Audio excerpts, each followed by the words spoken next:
ಕೇವಲ ಬಡವರ್ಗದ ಜನ ಅಷ್ಟೇ ಮೊದಲಿಗೆ 6 ಸಾಲು ಈ ಸಾಮೂಹಿಕ ನಿವಾಸ ಮಾಡುವುದರಲ್ಲಿ ಶ್ರೀಮಂತ ಕುಟುಂಬದವರು ಸಹ ಸರಳವಾಗಿ ಮದುವೆ ಆದರೆ ನಿಜವಾಗಲೂ ಸಾಮೂಹಿಕ ವಿವಾಹ ಇನ್ನೊಂದು ವಿಶೇಷ ಮಹತ್ವ ಬರಲಿಕ್ಕೆ ಸಾಧ್ಯವಾಗ್ತಾ ಇದೆ.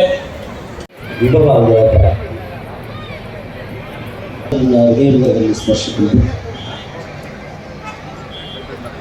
12ನೇ ಶತಮಾನದ ಬಸವಾದಿ ಶಿವಶರಣನ ಸ್ಮರಣೆ ಮಾಡಿಕೊಂಡು ಆರಾಧ ದೈವನಾಗಿರುವಂತಹ ಸಿದ್ದೇಶ್ವರ ಸ್ವಾಮಿಯನ್ನ ಧ್ಯಾನಿಸುತ್ತಾರೆ.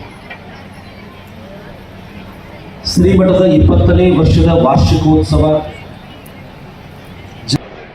ದಿವ್ಯ ಸಾನ್ನಿಧ್ಯವನ್ನು ವಹಿಸಿ ಮಹೋತ್ಸವವನ್ನು ಏರ್ಪಡಿಸಿದರೆ ಹಲವಾರು ಭಕ್ತರ ಕುಟುಂಬದವರು ಆರ್ಥಿಕ ಕಷ್ಟವಿರ್ತಕ್ಕಂಥವರು ಬಡವರಿಗೆ ಅನುಕೂಲವಾಗುತ್ತದೆ ಅನ್ನುವಂಥ ಒಂದು ಸೂಚನೆಯನ್ನ ಒಂದು ವಿಷಯವನ್ನು ತಿಳಿಸಿದ ಮೇಲೆ ಭಕ್ತರ ಒಂದು ಅಪೇಕ್ಷೆಗೆ ಸದಾಕಾಲ ಸ್ಪಂದಿಸಬೇಕಾಗಿರ್ತಕ್ಕಂಥ ಒಂದು ಸ್ವಾಮೀಜಿಯವರ ಕೆಲಸ ಆಗಿರೋದ್ರಿಂದ ಆಯ್ಕೆ ಮಾಡಿ ಅಂತ ಹೇಳಿ ಪ್ರತಿ ವರ್ಷ ನಾವು ಸಾಮೂಹಿಕ ಮಹೋತ್ಸವವನ್ನು ಏರ್ಪಡಿಸ್ತಾ ಬಂದಿದ್ದೇವೆ. ಕನಿಷ್ಠ ಈಗಾಗಲೇ ಒಂದು 500ಕ್ಕಿಂತ 600ವರೆಗೂ ಹೆಚ್ಚು ಕಾರ್ಯಕ್ರಮಗಳು ವಿವಾಹ ಮಹೋತ್ಸವದಲ್ಲಿ ಭಾಗವಹಿಸಿದ್ದಾರೆ. ಈ ವರ್ಷ 17 ಜೊತೆಗಳು ಸಹಿತ ಈ ಸಮಾರಂಭದಲ್ಲಿ ಇವತ್ತು ಭಾಗವಹಿಸಿದ್ದಾರೆ. ಆಶ್ಚರ್ಯವನ್ನು ನೀವು ನಂಬಿರಬಹುದು, ಈ ಎಲ್ಲ 600 ಮದುವೆಗಳಲ್ಲಿ ಎಷ್ಟೋ ಜನರು ತಂದೆ ತಾಯಿ ಇಲ್ಲಂತವರು ಸಹಿತ ಮದುವೆಯಾಗಿದ್ದಾರೆ, ಅಂಗವಿಕಲರು ಮದುವೆಯಾಗಿದ್ದಾರೆ. ಈ ವರ್ಷ ಇಬ್ಬರು ದಂಪತಿಗಳು ಇಬ್ಬರಿಗೂ ಸಹಿತ ಮಾತನಾಡೋದಿಲ್ಲ, ಆದರೆ ಇಬ್ಬರು ಸಹಿತ ಇವತ್ತು ಈ ಸಾಮೂಹಿಕ ಮಹೋತ್ಸವದಲ್ಲಿ ಪಾಲ್ಗೊಂಡು ಭಗವಂತನ ಹುಟ್ಟ ಮಾತಾಡಿ ಕೊಡಲಿಲ್ಲ. ಆದರೆ ಈ ಗುರುಗಳ ಆಶೀರ್ವಾದ ಎಲ್ಲ ಭಕ್ತರ ಆಶೀರ್ವಾದ ಅವರೇ ಮುಂದೆ ನಮ್ಮ ಜೀವನ ಸುಖವಾಗಬಹುದು ಅನ್ನುವಂಥ ಕಾರಣಕ್ಕಾಗಿ ಅವರು ಸಹಿತ ಈ ಮದುವೆಯಲ್ಲಿ ಇವತ್ತು ಇಬ್ಬರು ದಂಪತಿಗಳು ಸಹಿತ ಇವತ್ತು ಆಗಮಿಸಿದ್ದಾರೆ. ಈ ಎಲ್ಲ ಮಾತುಗಳು ಯಾಕೆ ತಿಳಿಸಲಿಕ್ಕೆ ಇಚ್ಛೆ ಪಡ್ತೀವಿ ಅಂತ ಹೇಳಿದ್ರೆ, ಸಾಮೂಹಿಕ ವಿವಾಹ ಮಹೋತ್ಸವ ಅನ್ನುವಂಥದ್ದು ತಾತ್ಸಾರ ಮನೋಭಾವ ಇಟ್ಕೊಳ್ಬಾರದು. ಇವೆಲ್ಲರೂ ಪ್ರತಿಯೊಬ್ಬರು ಸಹ ಎಷ್ಟೇ ಶ್ರೀಮಂತರಿರ್ಬೋದು, ಬಡವರು ಇರ್ಬೋದು, ಯಾವುದೇ ಜಾತಿ ಭೇದವಿಲ್ಲ ಅಂತ ಸಮಾನವಾಗಿ ಕುಂದಿರಿಸಿ ಇಷ್ಟೆಲ್ಲ ಜಗತ್ತುಲಾದ ಎಲ್ಲ ಪೂಜೆನ ಬರಮಾಡಿಕೊಂಡು ಎಲ್ಲ ಗಣ್ಯವ್ಯಕ್ತರು ಬರಮಾಡಿಕೊಂಡು ಆಶೀರ್ವಾದ ಮಾಡ್ತಕ್ಕಂಥ ಮೂಲ ಆಶೆ ಅಂದರೆ ಅವರ ದಾಂಪತ್ಯ ಜೀವನ ಸುಖವಾಗಬೇಕು ಅನ್ನುವಂಥದ್ದು ಮೂಲ ಕಾರಣ ಇದೆ. ಇವತ್ತೆಲ್ಲ ಏನಾಗ್ತಾ ಇದೆ, ದಾಂಪತ್ಯ ಜೀವನ ಒಂದು ಕಾಲದಲ್ಲಿ 100 ವರ್ಷ ಏನೇ ಕಷ್ಟವಾದರೂ ದಾಂಪತ್ಯ ಜೀವನ ಮುಂದೆ ಹೋಗ್ತಾ ಇದ್ದಿಲ್ಲ. ಆದರೆ ಜೀವನ ಅಥವಾ ಮನಸ್ಥಿತಿ ಸಂಕುಚಿತವಾಗಿ ಬರೀ ಮದುವೆಯಾದ 1 ತಿಂಗಳಿಗೆ ಡೈವರ್ಸ್ ಹೋಗಿರ್ತಕ್ಕಂಥ ಘಟನೆಯನ್ನು ನಾವೆಲ್ಲ ನೋಡ್ತಾ ಇದ್ದೇವೆ. ಇಂಥ ಸಂದರ್ಭದಲ್ಲಿ ದಾಂಪತ್ಯ ಜೀವನ ಗಟ್ಟಿಗೊಳ್ಳಬೇಕಾದ್ರೆ ಏನೇ ಕಷ್ಟ ಸುಖ ಆಗೋದು ಸಹಿತ ನಾವು ಅನ್ಯೋನ್ಯವಾಗಿರ್ತೇವೆ. ನಿನ್ನ ಕಷ್ಟದಲ್ಲಿ ನಾನು ಇರ್ತೇನೆ, ನನ್ನ ಕಷ್ಟ ನೀನು ಇರಬೇಕು ಅನ್ನುವಂಥ ಮನೋಭಾವನೆ ದಾಂಪತ್ಯ ಜೀವನ ಭಾರತೀಯ ಸಂಸ್ಕೃತಿಗೆ ಏನು ಗೃಹಸ್ಥಾಶ್ರಮದ ಗೌರವ ಇತ್ತು, ಇವತ್ತು ಗೌರವ ನಶಿಸ್ತಾ ಹೋಗ್ತಾ ಇದೆ. ಡೈವರ್ಸ್ ಅನ್ನುವಂಥದ್ದು ಬಹಳಷ್ಟು ಸರಳವಾಗಿ ತಿಳ್ಕೊಳ್ತಾರೆ. ಇವತ್ತು ನಮ್ಮ ತುಮಕೂರಿನ ಒಬ್ಬ ಜಿಲ್ಲಾಧಿಕಾರಿ ಜಿಲ್ಲಾಧಿಕಾರಿ ಮಾತು ಪ್ರತಿ ಡೈವರ್ಸ್ ಕೇಸ್ಗೋಸ್ಕರವಾಗಿ ತುಮಕೂರು ಜಿಲ್ಲೆಯಲ್ಲಿ ಹೆಚ್ಚು ಕೇಸ್ ಆಗಿದ್ದಕ್ಕೆ ಡೈವರ್ಸ್ಗೆ ಒದುಕೊಂಡು ಮಾಡಿದ್ದೀವಿ ಅನ್ನೋದು ಮಾತಾಡಿದರು. ಎಷ್ಟು ನೋವಿನ ಸಂಗತಿ ಇದು.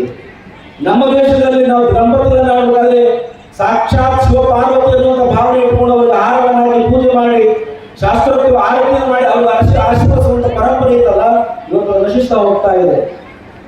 ಹಾಗಾಗಿ ಇವತ್ತು ಅದು ಗಟ್ಟಿಗೊಳ್ಳಬೇಕು ಅನ್ನುವಂಥ ಕಾರಣಕ್ಕಾಗಿಯೇ ಇಂಥ ಸಾಮೂಹಿಕ ಮಹೋತ್ಸವದಲ್ಲಿ ಪಾಲ್ಗೊಂಡು ಎಲ್ಲ ಜಗತ್ತುಲಾದಿಯಾಗಿ ಪೂಜ್ಯರ ಆಶೀರ್ವಾದ ಮಾಡಿ ಅವರ ದಾಂಪತ್ಯ ಜೀವನ ಸುಖಮಯವಾಗಬೇಕು ಅನ್ನುವಂಥ ಕಾರಣಕ್ಕಾಗಿಯೇ ಸಾಮೂಹಿಕ ಮಹೋತ್ಸವವನ್ನು ಏರ್ಪಡಿಸ್ತಾ ಇದ್ದಾರೆ. ಪೂಜ್ಯರು ತಮ್ಮ ಪ್ರಾಸ್ತಾವಿಕ ನುಡಿಯಲ್ಲಿ ಮಾತನಾಡಿದರು.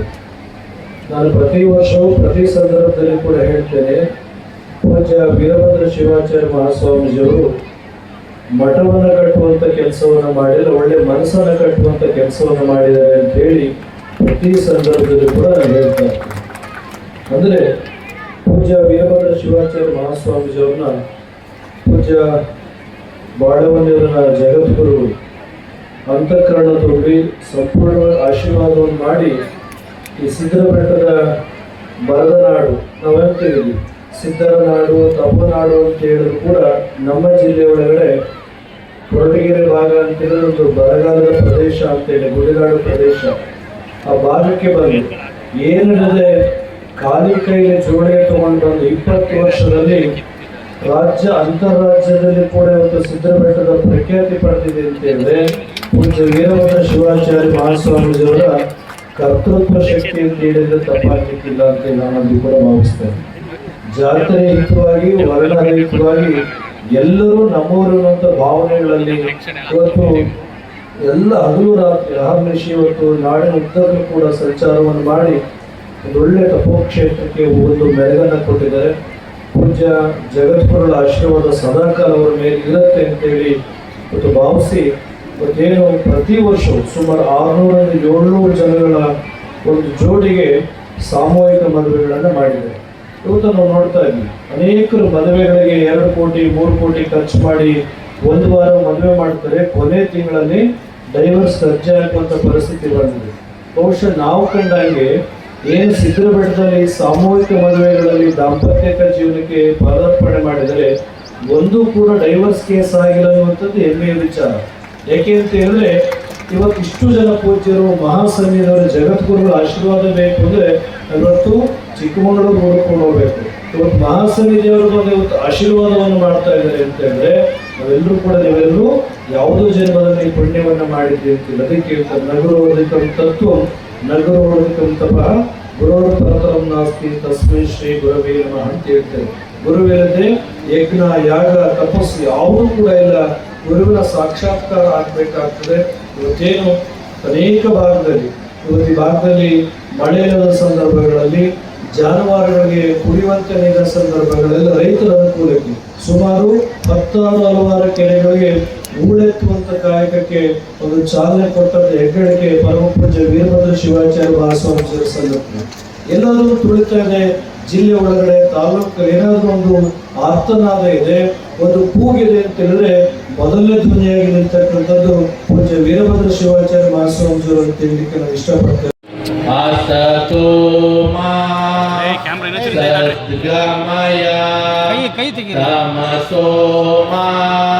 ಜ್ಯೋತಿರ್ಗಮಯ ಮೃತ್ಯೋರ್ಮಾ ಅಮೃತಂಗಮಯ ಓಂ ಶಾಂತಿ ಶಾಂತಿ ಶಾಂತಿ. ಜ್ಞಾನದ ಜ್ಯೋತಿಯನ್ನ ಧರ್ಮದ ಜ್ಯೋತಿಯನ್ನ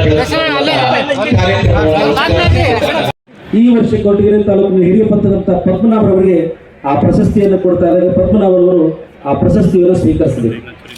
ಶಿರಾ ತಾಲೂಕಿನ ಎಸ್.ಡಿ. ಶಾಂತಣ್ಣನವರು ಭಕ್ತರ ಗಮನಕ್ಕೆ ತೆಗೆದುಕೊಂಡ್ಬಂದ್ರು.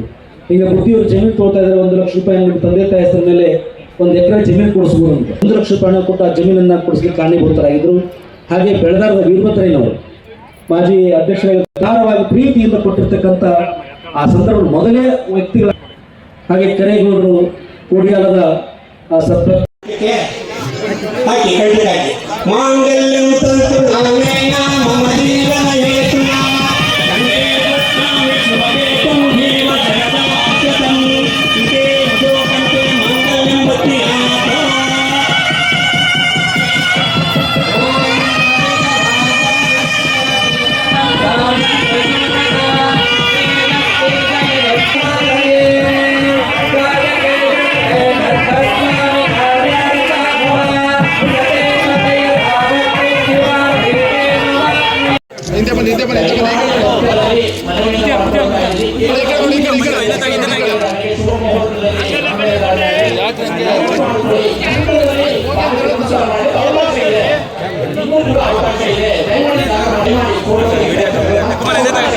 ಬುದ್ಧಿ ಒಂಚೂರಿಂದ ಈ ಕಡೆ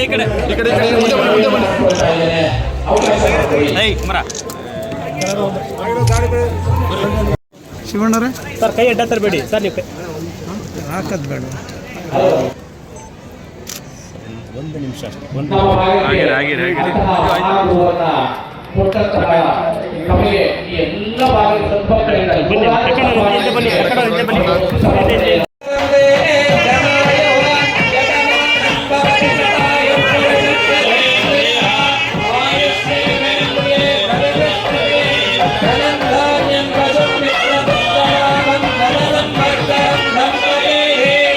ಪೂಜೆ ಮಾಡಿಸ್ತಾರೆ.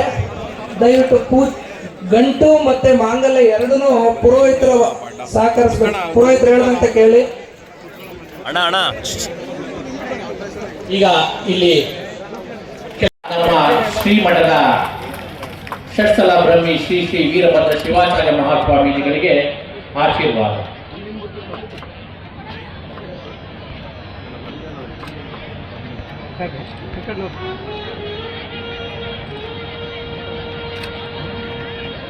ಆಯ್ತು.